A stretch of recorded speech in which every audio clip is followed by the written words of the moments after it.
Саған ертек айтып бергенімді қалайсың ба?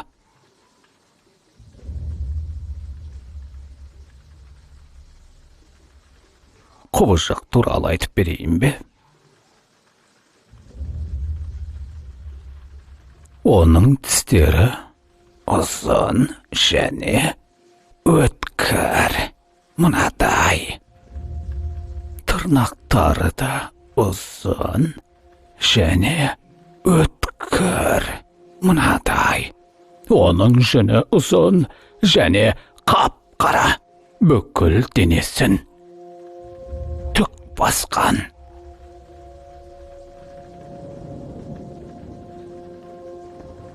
Тағы айтып берейін бе? Жоқ па? Жарайды. Есіңде болсын, сен менің кішкентай жетегімсің.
Сәлеметсің бе, Анна? Қайырлы таң, Әкетай.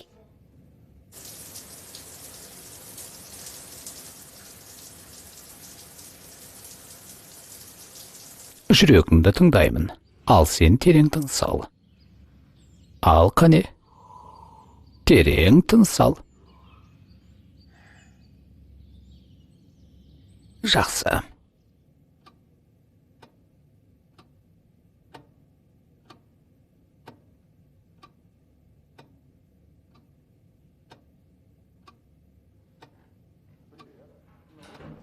Сәлем, ал жағдайың қалай? Жаңалық жоқ. Жігіттер мазасызданып жатыр, сені көрмегелі көп болды. Бірақ аңшылық аяқталған жоқ па? Иә, бірақ осылай аяқ астынан жоғалып кетуге болмайды ғой. Роджер, мен бұл істі тастадым. Жарайды, кездескенше. Жақсы, сау бол. Есіктің сені тістеп алғаны өкінішті. Бірақ ескерттім емес пе? Бұл есік саған келген құбыжықты қорқытады деп. Ол бұнда не үшін келеді? Өйткені сенен басқа ешкім қалмады. Ол басқа балалардың бәрін жеп қойды.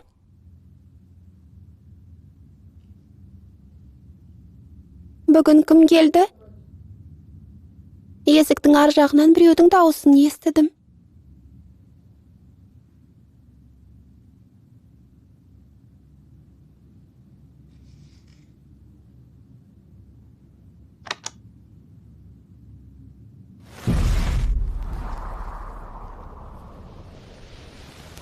Басқа ешкім жоқ. Тек Анна мен оның әкесі ғана бар. Анна мен әкесі. Болды. Анна мен әкесі. Тек Аннаның әкесіне ғана сыртқа шығуға болады. Өйткені Анна әлі кішкентай. Анна әрқашан үйдің ішінде болады.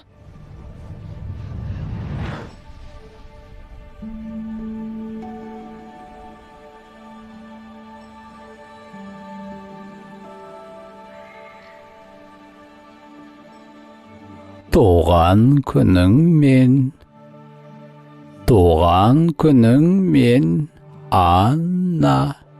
Көзіңді жұм. Қане, аш. Оны сен үшін жидек ағашына ұстап алдым. Жігіттің бірте-бірте үйеніп келе жатқаны көрініп тұр. Үйреніп.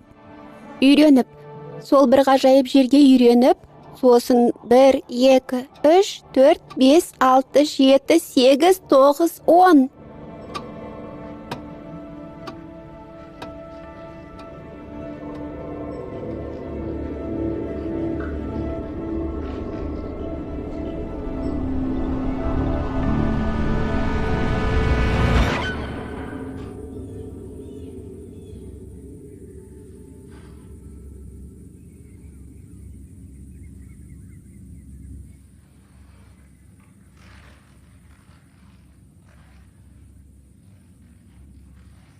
Ол енді жақсы әлемде.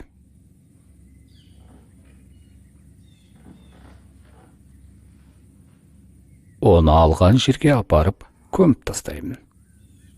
Ол үшін қазған шұңқырға. Сосын, сол жерде оның денесінен бұтақ өсіп шығады. Ал көктем келген соң, жаңа жидектер пайда болады. Дасти қайтадан өсіп шыға ма? Иә, бірақ ол басқа Дасти болады.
Әке, маған не болды? Сен науқассың.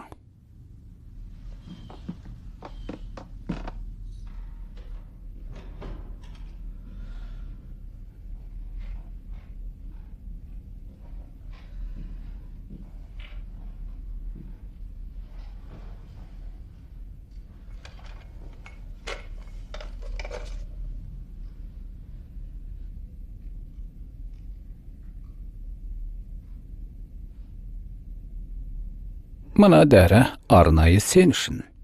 Әкең сенің ішіңді көру керек. Ақылдым. Қазір әкең ішіңе дәрі кет. Аздап ауырат, жарай ма? Көзіңді жұм. 1, 2, 3.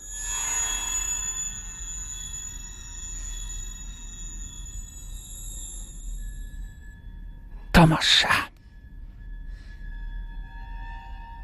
Бұны күнде істеуге тура келеді.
Анна.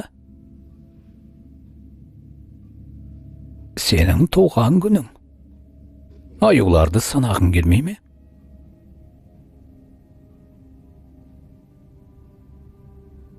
Әке, мені жақсы әлемге жібересің бе?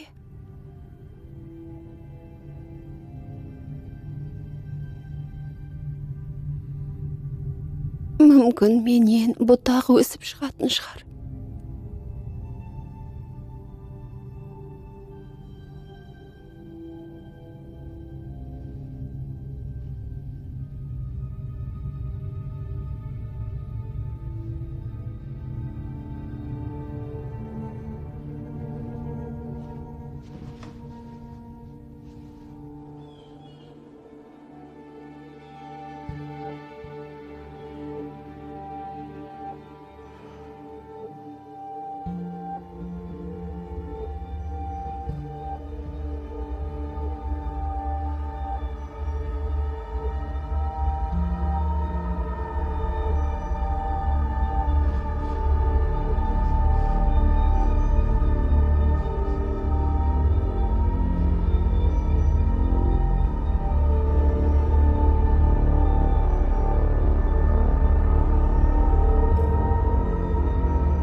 Сен көзіңді жұмасың.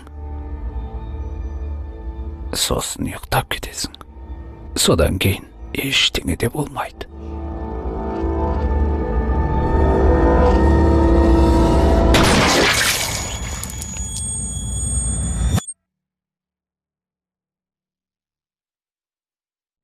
Көрсеткіштері бір қалыпта. Әсер етіп жатыр ма? Жоқ. Өзгеріс бар ма?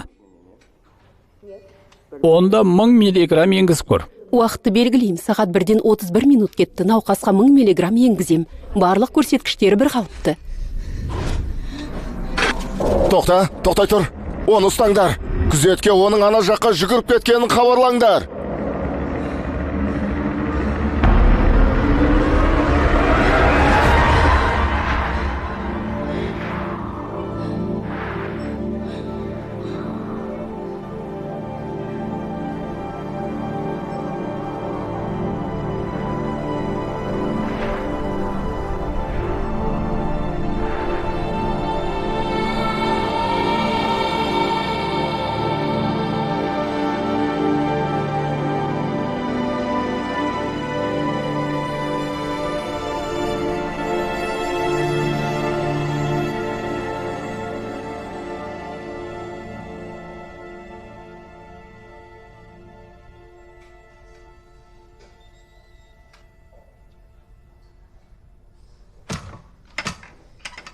Сәлем.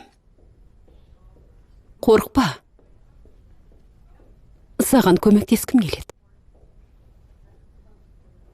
Сені таптым-ау. Көршілерің оқ атылғанын естідік деп хабарлаған. Мен шериф Элен Купер болам.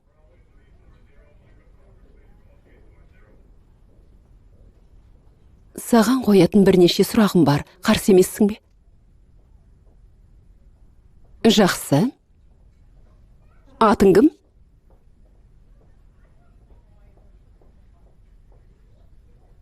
Анна. Танысқаныма қуаныштымын. Тегің бар ма? Мен Аннамын. Шериф, сізді 1 минутқа бола ма? Тек қашып кетпе. Оның қанында липрорелиннің өте жоғары құрамы бары анықталды. Тағы бір тәуліктен соң тірі қалар екіталай еді. Ол Бұл не? дәріні эндометриоз, жатыр миомасы және түрлі ауытқулар кезінде пайдаланады. Бірақ қыздың дені сау. Сондықтан бұл дәріні не үшін қолданғаны түсініксіз. Яғни әкесі қызын уландырған дегіңіз келе ме? Енді бұл өте күшті дәрі. Оны қолданған соңда теріс әсерлері өте жоғары. Ол әйел ағзасындағы эстрогеннің өнімділігін төмендету үшін өте тиімді. Етеккірдің ізі де жоқ. Меніңше, Осылайша әкесі қыздың жыныстық жетілуін тоқтатуға әрекет жасаған сияқты. Жиіркенішті. Иә, Шериф, менде бары осы. Рахмет, дәрігер. Сәттілік тілеймін.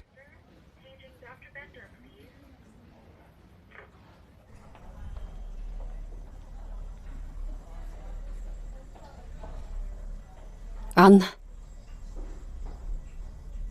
қарсы болмасаң, мына белбеуді шешейін. Қорықпа. Мен тек белбеуді шешем.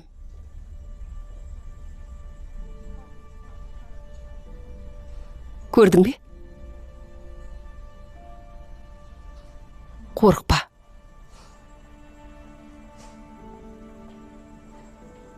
Міне, болды.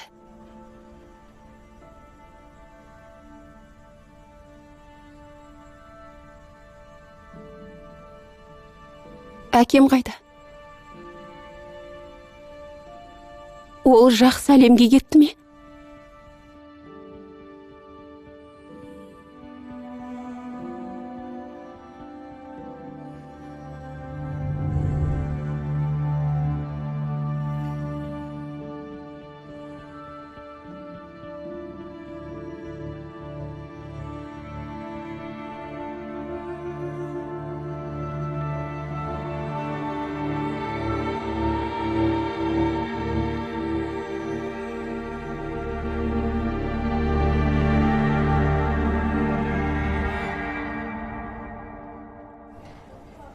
Қайырлы таң, әріптестер. Сонымен, маған сенің өте ақылды қыз екеніңді және өткен аптада олардың күрделі тесттерінен қалай өткеніңді айтты. Сенің бұл жерден шығуға дайын екеніңе сенімдімін. Біз де сені дайын деп ойлаймыз. Ал Беллингтон Хаус. Бұл керемет орын. Олардың сен сияқты қыздарға арналған арнайы емдеу бағдарламалары көп. Және де ауруханаға қарағанда ол жердің анағұрлым көңілдірек екеніне сенімдімін. Кешіріңіз, сөзіңізді бөлгім келмеп еді, бірақ оны тағы да қамауда ұстау жақсы амал деп ойламаймын. Қалай болғанда да дәрігер Рунидің пікіріне сенім артуға тиіспіз. Әзірше ДНК сараптамасы жоқ, сондықтан бұған ерте деп ойлаймын. Шериф, мен дәл қазір пациентімізге Беллингтон Хаустың... Мен онымен бірге кеткім келеді. Енді... жақсы, біз бұны шешеміз. Сараптама қорытындысы келгенше менімен бірге боласың. ДНК сараптамасы сенің тағы басқа да туыстарыңның бар жоғын анықтауға көмектеседі. Қарашы, Шерифпен келе жатыр. Бұл әлгі қыз ба? Ал әзірше сен үшін бүтіндей мен жауап берем. Қарсы емес шығарсың.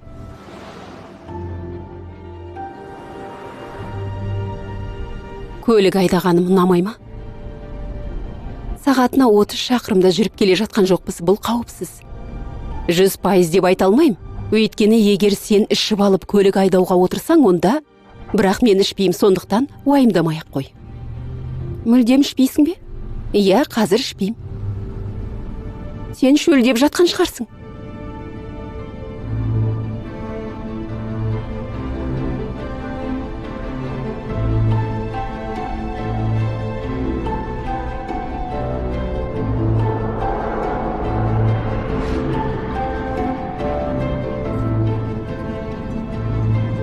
Біздің қалада ет жемейтіндер көп емес. Есің дұрыс па? Мен оның қасына келдім де, есің дұрыс па? Сүмелек. Кеттік, қыздар. Жынды. Осындай жігіттерден аулақ болу керек.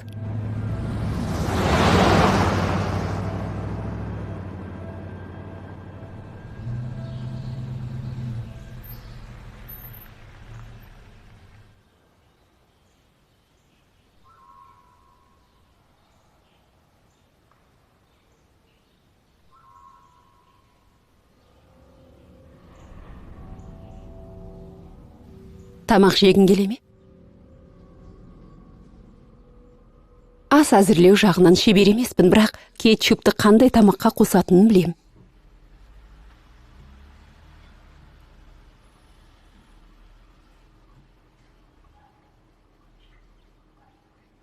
Дәмді ме?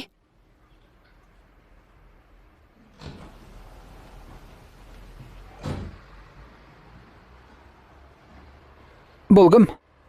Анна, бұл Рэй, Рэй бұл Анна. Ауруханадағы қыз, ол туралы саған айтқам. Ол неге менің киімімді киіп алған? Өйткені ол біздің қонағымыз, және оған бірдеңе кию керек болды. Сен бұл жейдені кимейсің ғой, сондықтан бәрібір емес пе? Маңдайыңа не болған? Сенің шаруаң болмасын. Сен не дедің? Маған дөрекі сөйлеуші болма. Сен оның әкесісің бе? Жоқ, о не дегенің, әкесі емес, әпкесімін. Тек ер адам ғана әке бола алады, ал әйелдер апасы деп аталады. Әке шеше бәрінде болады, бізге ұнаса да ұнамаса да. Кешір, мына бөлмеден аздап зеңнің иісі шығады. Бұл бөлме әдетте бос тұрады. Міне, дайын болды.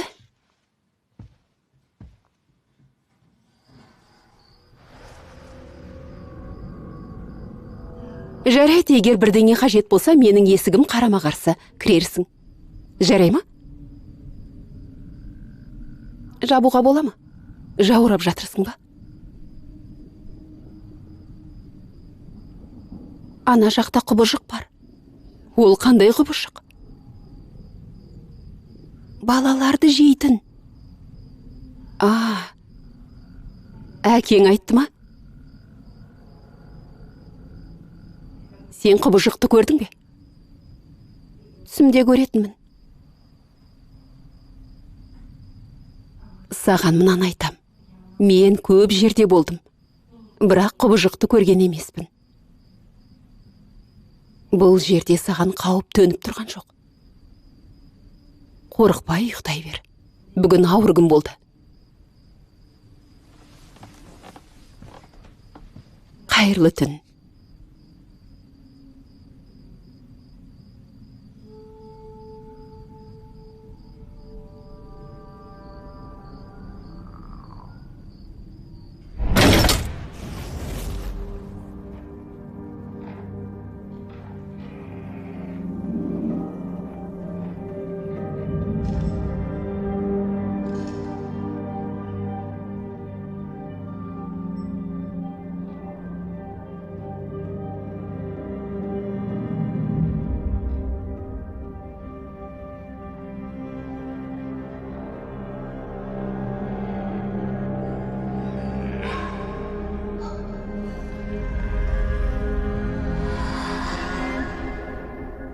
Мұнда екенсің ғой. Қайырлы таң. Бәрі жақсы ма? Сағат 7 болды, таңғы ас үстелде.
Біз бұл жаққа Эленнің жұмысына бола көшіп келдік. Әке шешеміз қайтыс болған соң, үлкен қалада өмір сүріп метромен жүру керек еді.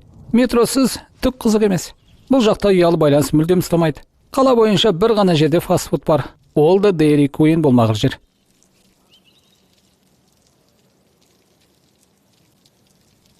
Бұл саған тышқан да. Бала демес деп айттым ғой. Олай емес пе? Баланың қалай пайда болатынын білгің келе ме? Бұл саған жалпы түсінік бере алады.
саған бір зат сатып алдым.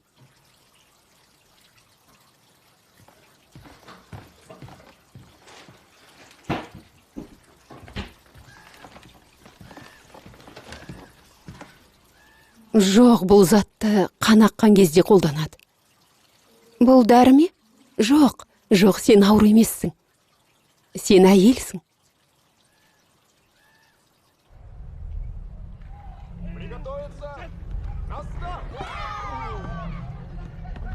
Дайындалыңдар.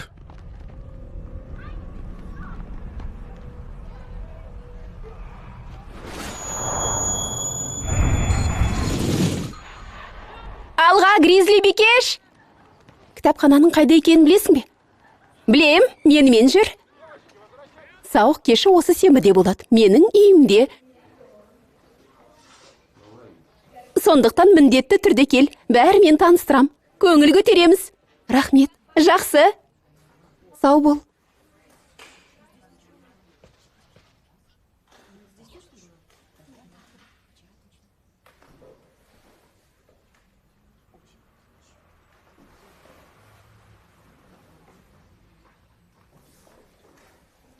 Солтүстік шұғыласы.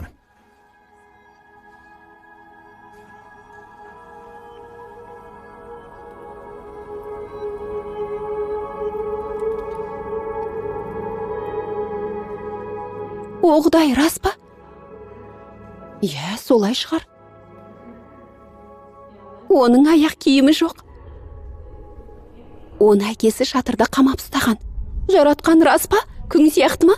Иә. Ақыл есі түзу емес шығар.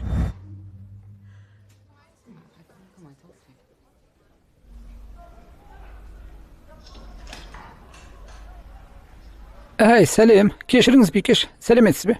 Сіз не, адасып қалдыңыз ба? Мен Рейді іздеп жүрмін. Ол мені сабақтан соң кітапханада күтем деген, бірақ... Сіз жалаң аяқ абайлап жүріңіз. Сынған шыны шашылып жатыр. Сізге көмектесе аламын ба?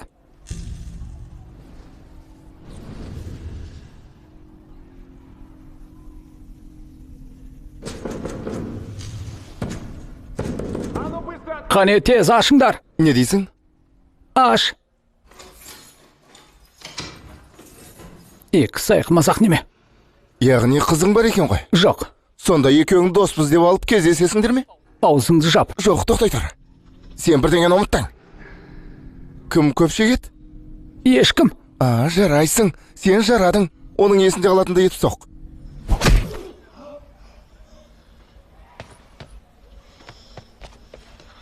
Бикеш, бұл керемет болды. Иесімің кім? Сенің мұндай көмегің қажет емес.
Міне осылай қырып тастау керек.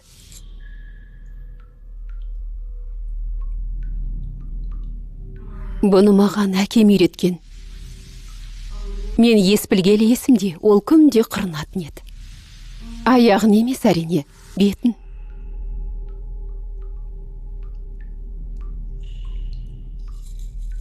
Анна, сенімен бірдеңе жайлы сөйлескім келеді. ДНК сараптамасының қорытындысы келді. Габриэль Хэнсон сенің туған әкең болмай шықты. Ол саған әке емес. Не? Саған аналар мен әкелер туралы айтқаным есіңде ме? Олар бәрінде болады дегенсің. Иә. Бірақ біз әлі сенің туған әке шешеңнің кім екенін анықтамадық. Өкінішке орай сені менімен бірге қалдырады деп ойламаймын. Саған тұрақты баспана іздеуімізге тура келеді.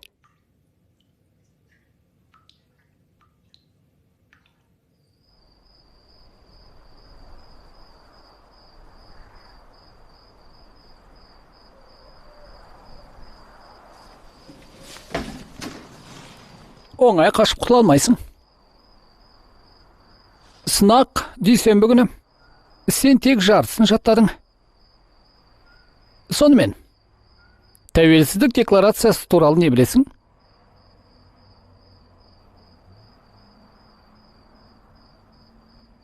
Бері қара. Егер сынақтан құласаң, Элен менің жаным шығарады.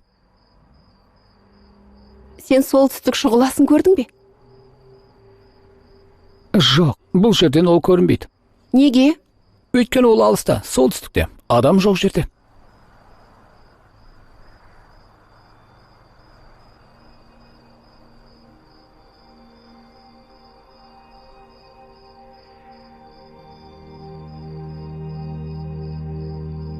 Білесің бе, оны мен де көргім келеді.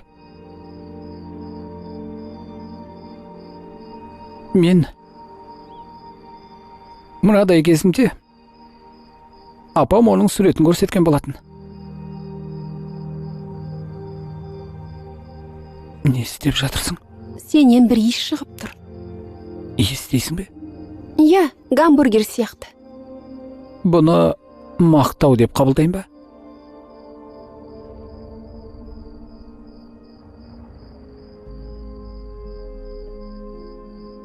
Ол не? Не? Мынау. Бұл Дженнің үйіндегі сауық кеш. Мен Дженді білем.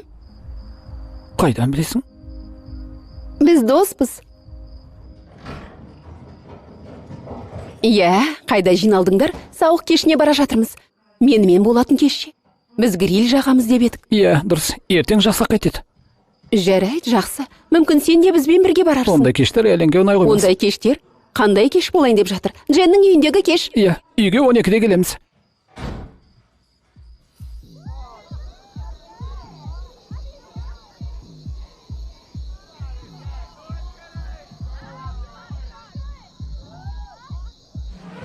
Сәлем, сен кімсің, есіме салшы? Анна. Анна, кір. Рахмет. Сен қызбен келдің бе? Қатырдың.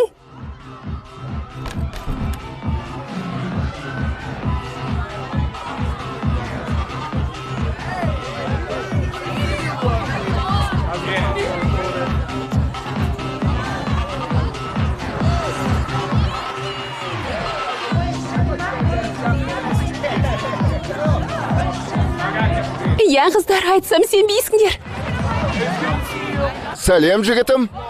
Апаңды да ертіп әкелмедің бе? Топпа, сол менің әпкем. Құрып кеткір. Аузыңмен де жел шығаратынды білмеппін. Бұл еркектердің өнері.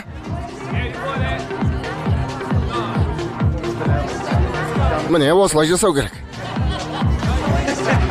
Қандай керемет.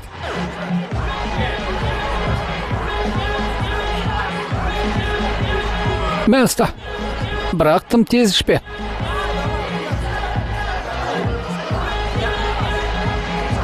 Жарайсың.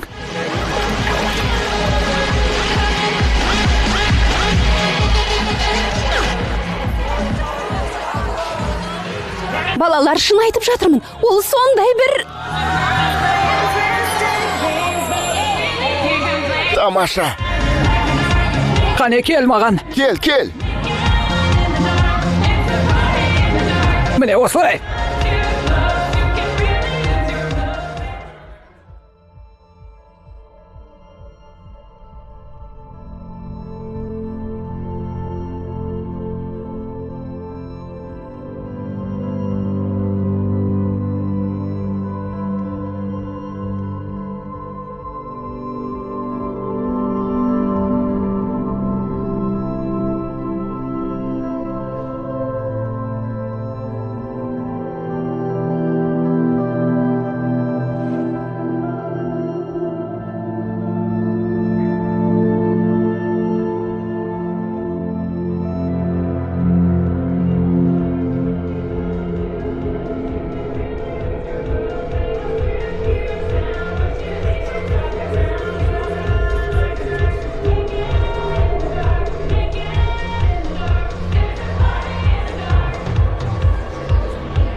Анна. Анна, не болды?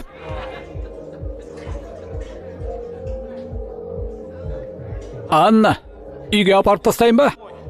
Ашы өтінем. Жүр кетеміз. Анна, Анна өтінем, есікті ашшы. Өтінем сенен.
егер үйге кіруге әрекет жасаса, мына есік құбыжыққа кедергі бола алады.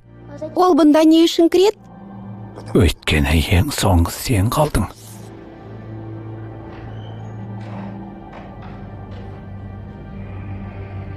Басқа балалардың бәрін ол жеп қойды.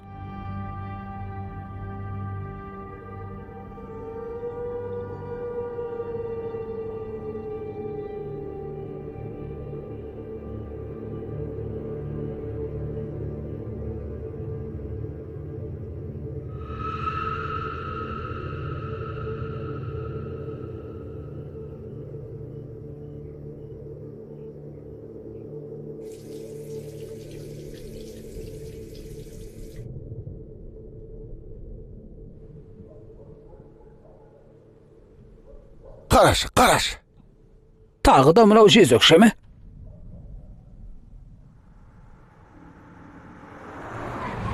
Анна! Бәрі жақсы. Сен қайда болдың? Анна, сені біреу ренжітті ме?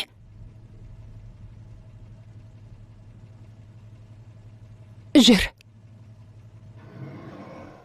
Рей екеуміздің сені іздемеген жеріміз қалмады. Анна, бері қараш. Мен маған сені марталатыныңды білсең деймін. Маған бәрін айта аласың. Мен не болғанын анықтауға міндеттімін. Қайда болдың? Және көйлегіңді қай жерде жоғалтып алдың? Айтшы, саған біреу тиісті ме, әлде ренжітті ме?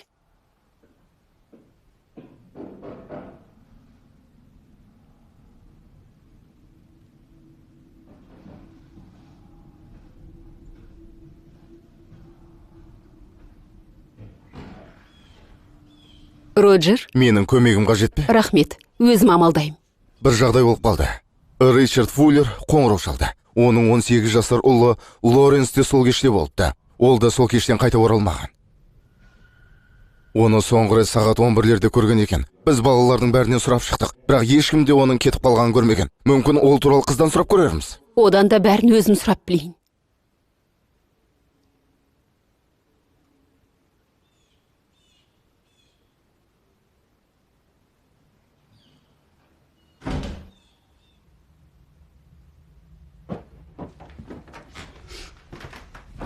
Анна, сен маған бәрін айтып беруге тиіссің.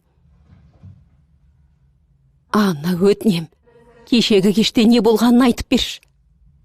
Анна, тырнағыңды бояғанды доғар. Саған көмектескім келеді. Бірақ бұлай жалғастыра берсек, онымыздан түк шықпайды. Эллен, не болды?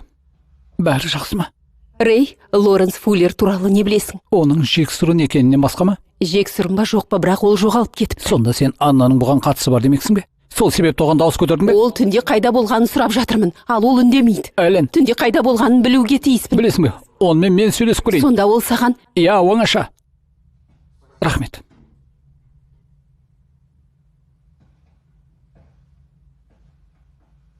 Қорқпа. Оған қан туралы айтпаймын. Анна, сен менен ештеңе де жасырмауың керек. Сені қалай қорғаймын?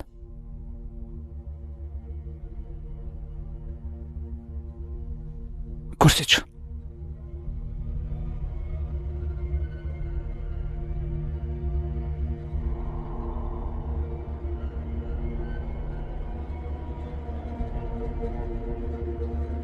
Эллен. Эллен, Иә? оны тез ауруханаға жеткізу керек.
Өзім де солай ойлаған едім.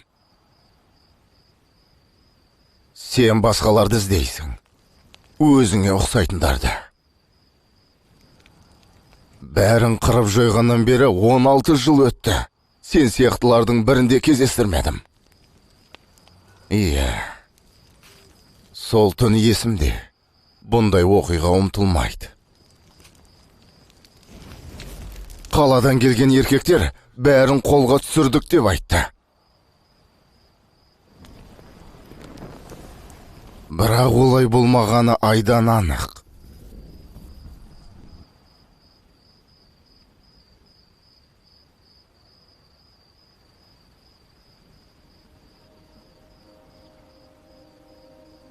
Сен анаңды көргің келе ме?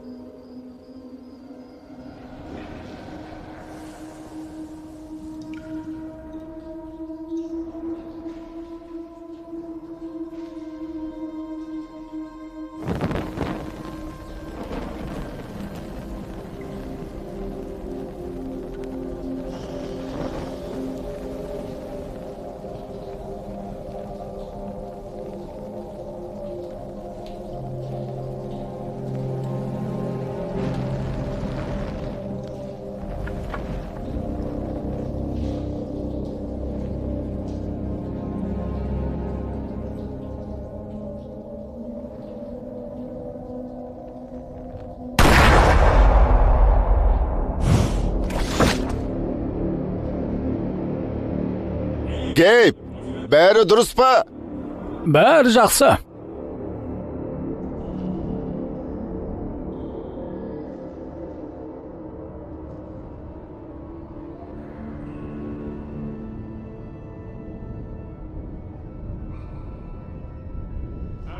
Ана азғындар қалды ма?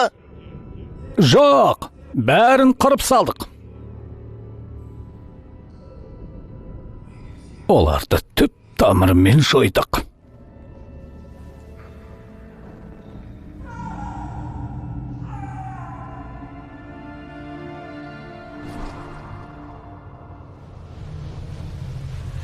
Менің сүйікті жидегі.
Не істеп тұрсың? Біз Лоренсті таптық. Оның денесінің жанында Аннаның көйлегі жатыр.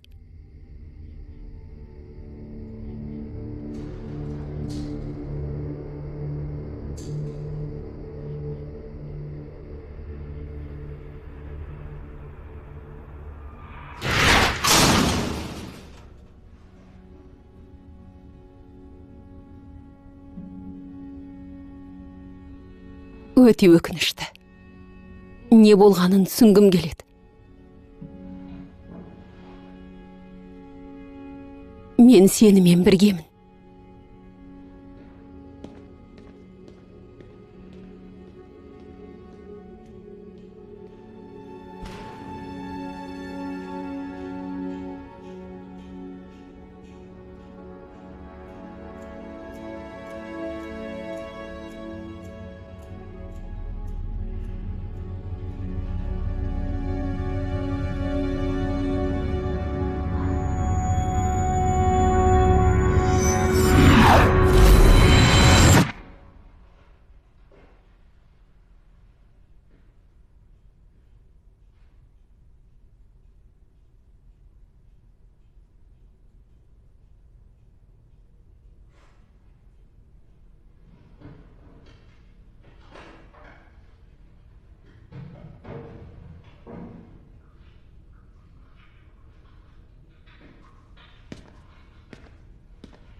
Ертеңге дейін, Роджер. Сау бол.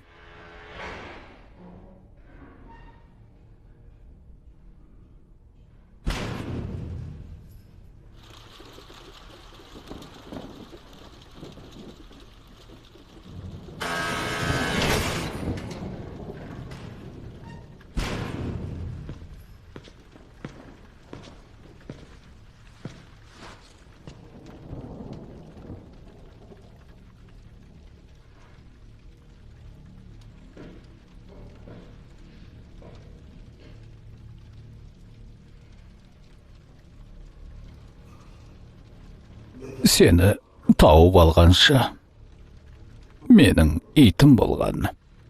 Оны Джаспер деп атадым. Әдемі күшік еді. Аздап тентектігі де бар еді. Бірақ менің үйімде сен пайда болған күннен бастап Джаспер мазасызданып тыныш кетті. Содан бір күні мүлдем құтырып кетті. Оны жақсы әлемге жіберуге мәжбүр болдым. Түсінесің бе?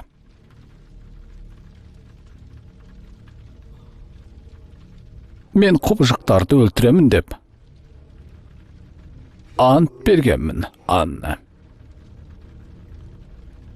Егер мен Джаспер сияқты жақсы аңшы болғанымда, Анна пайда болмайтын еді. Ал Джаспер қартайса да, әлі тірі болатын еді.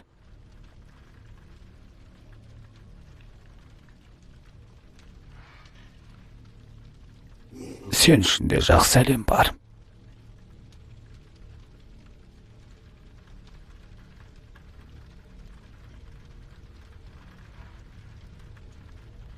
Жейдеңді көтер.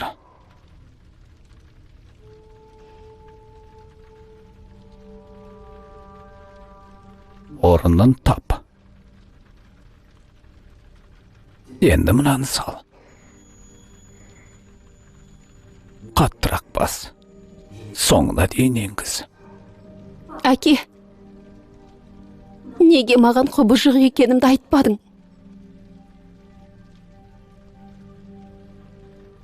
Сені қорғағым келді.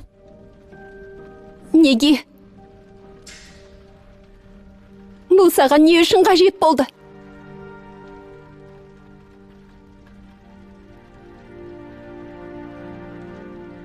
Анна, менің қателігім болды.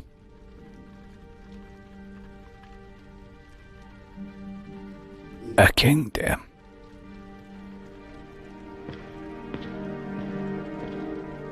Роджер.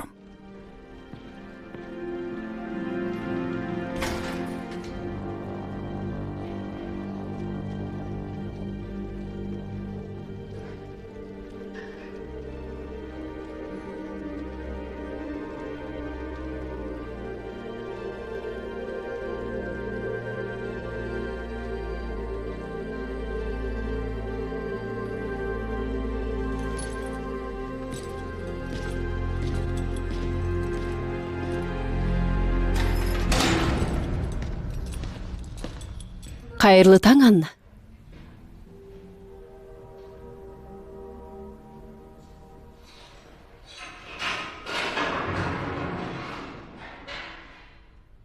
Саған ол жерден ыңғайлы ма? Қане шық ол жерден, сені бөлімшеге алып.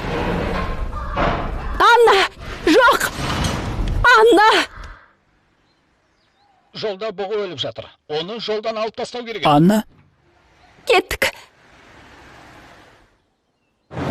Анна, бері қараш, саған жай ғана. Жылдам жүре аласың ба? Біз өзі қайда барамыз? Солтүстік шұғыласына. Рас па? Есің дұрыс па?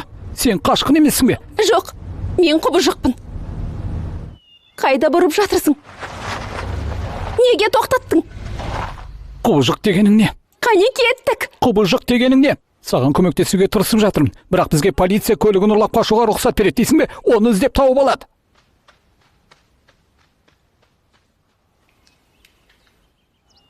Хамсфорд рутты тексердім, олар бұл жерден өтпеген. Қазір Джеймс Лейнге барам. Құбыжық, тоқта деймін. Батыс қақпасында көлік көрмедіңдер ме?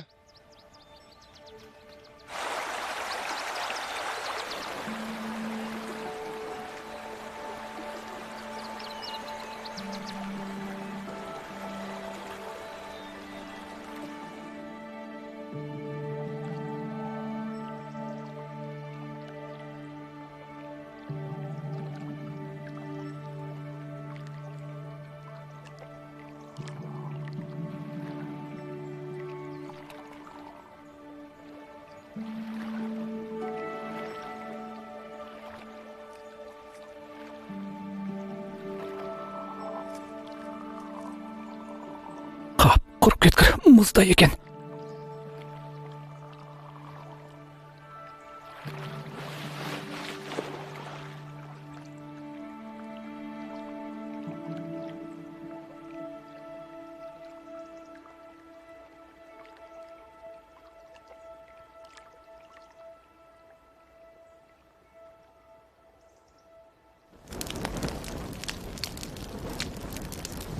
Су киіммен ауырасың.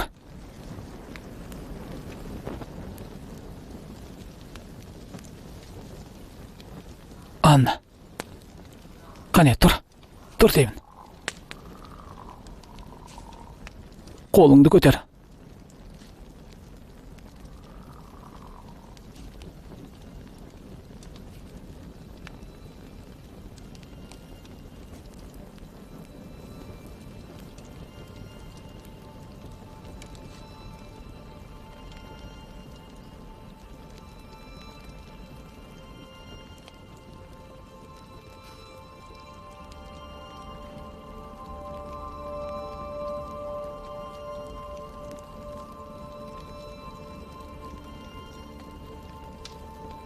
Мен сені тістемеймін.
Не болды, ізіне түстің бе?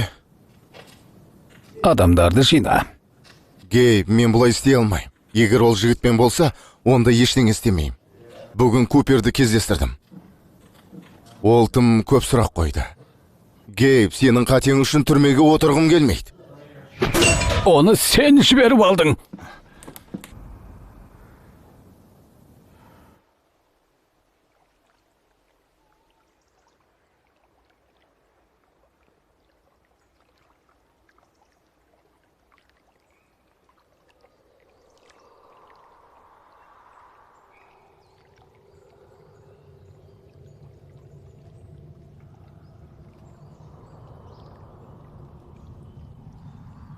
Жаман емес.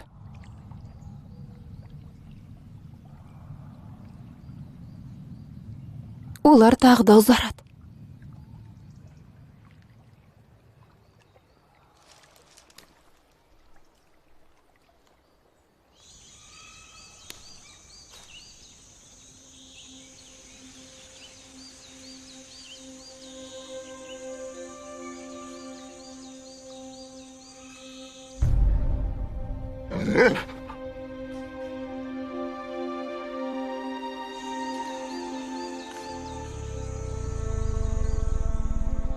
Бұл не? Қаш! Не?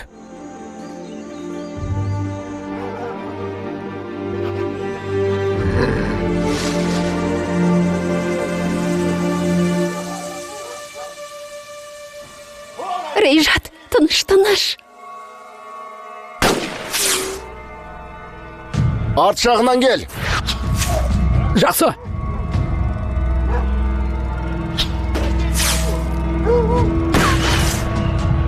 Абайлаңдар. Қане, қане! Қане!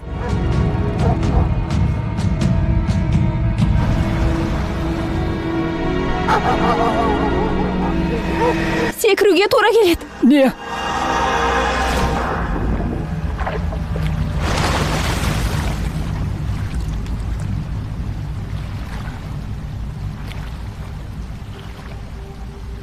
Егер өзен бойымен жүре берсек, қайтадан көлге шығамыз. Ол жақтан көлікке қайтып барып, Эленді тауып аламыз.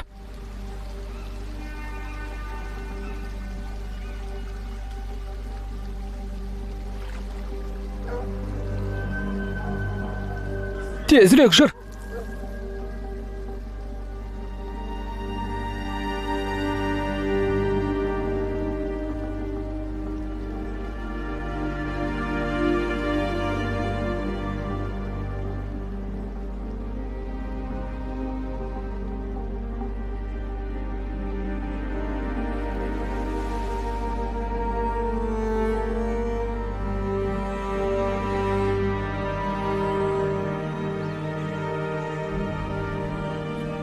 Элен! Рей! О, Құдай! Бұны кім істеді? Бір жексұрындар.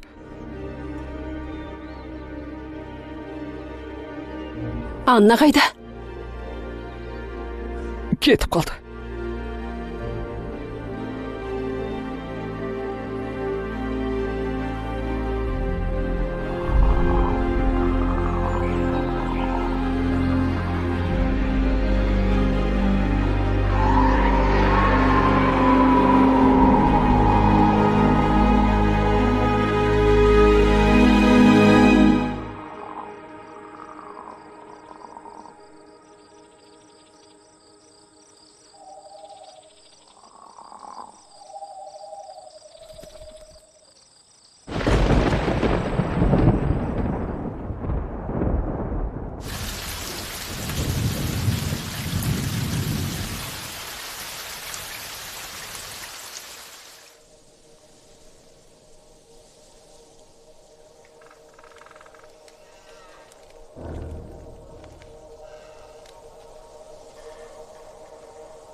Бері келіңдер.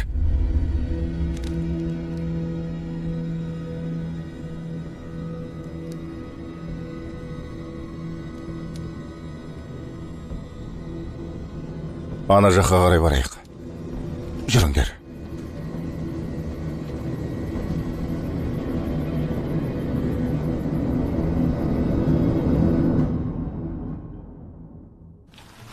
Қазіргі уақытта іздеу жарияланды. Ол орта мектеп оқушысы Лоренс Фуллердің өліміне қатысты негізгі күдікті. Естеріңізге сала кетейін. Фуллер осыдан 3 ай бұрын сауық кешінен соң өлі күйінде табылған, және оны өлтірген адам әлі де бостандықта жүр. Анна жасаған қылмыстың ізінше тұтқындалады, бірақ ол қашып шығады. Содан бері тергеу орындары оның мекен жайы туралы ақпарат білмейді. Маңызды ескерту. Қала билігі тұрғындардың өз бетінше әрекет етпеулерін өтініп сұрайды. Өйткені күдікті өте қауіпті болуы мүмкін.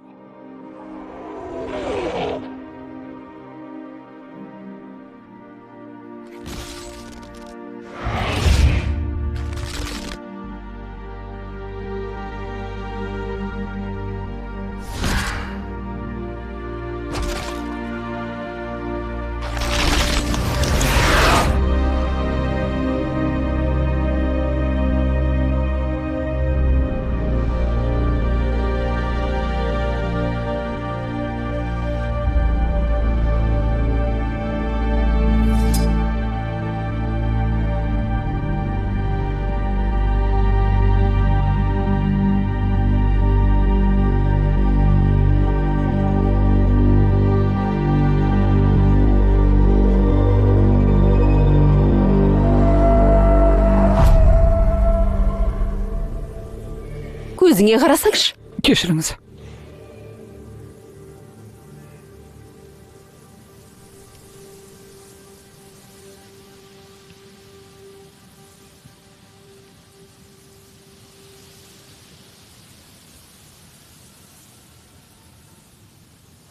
Кеттік. Тез, бол.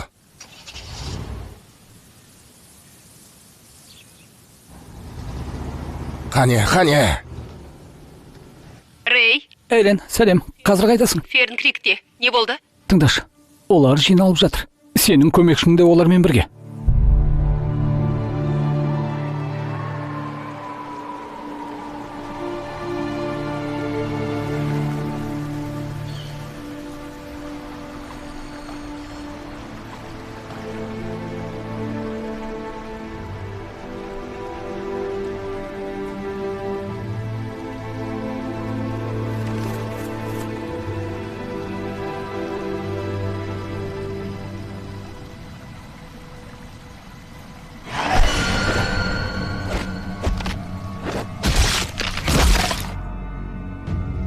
Шақырту бойынша Вишес-стритке келдік.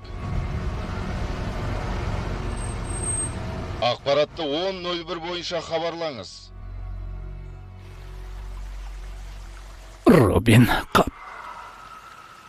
Қаштық! Тез!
Шериф, сүрініп қалмаңыз.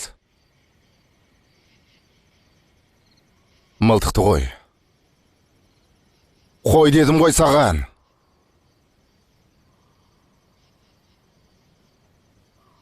Бұл іске бекер ағарластың. Қызды да бекер қорғаштап жүрсің. Сен бұл үшін жауап бересің.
Жүз 85-ші диспетчерге қосымша күш керек.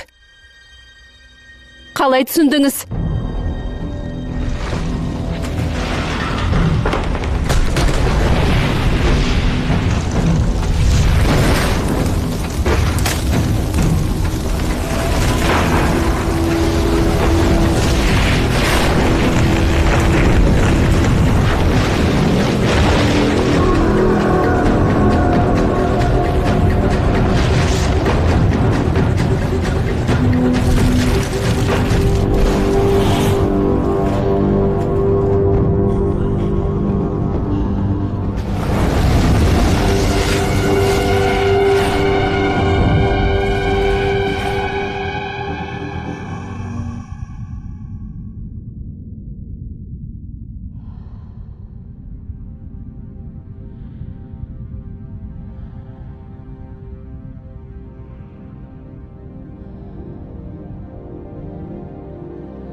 сенің жаңа жемісің бар.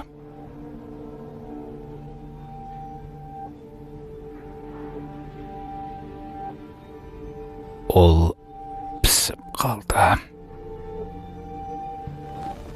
Сен көп ұзамай жақсы әлемде боласың. Қорықпа. Міне осылай. Болды, қазір.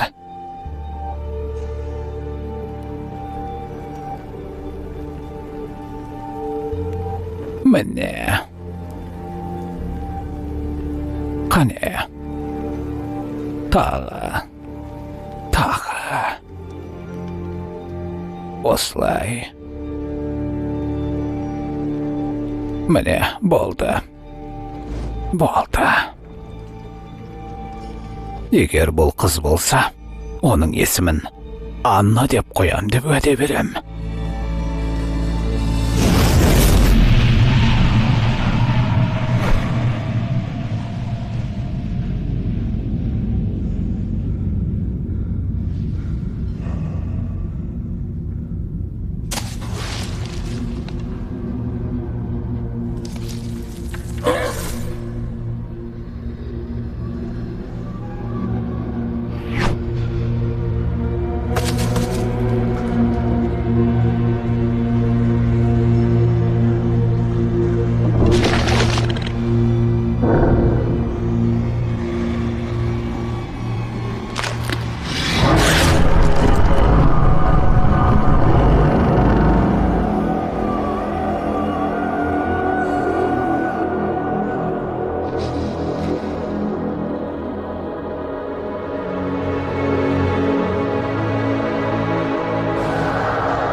Элен?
Фильмнің соңы.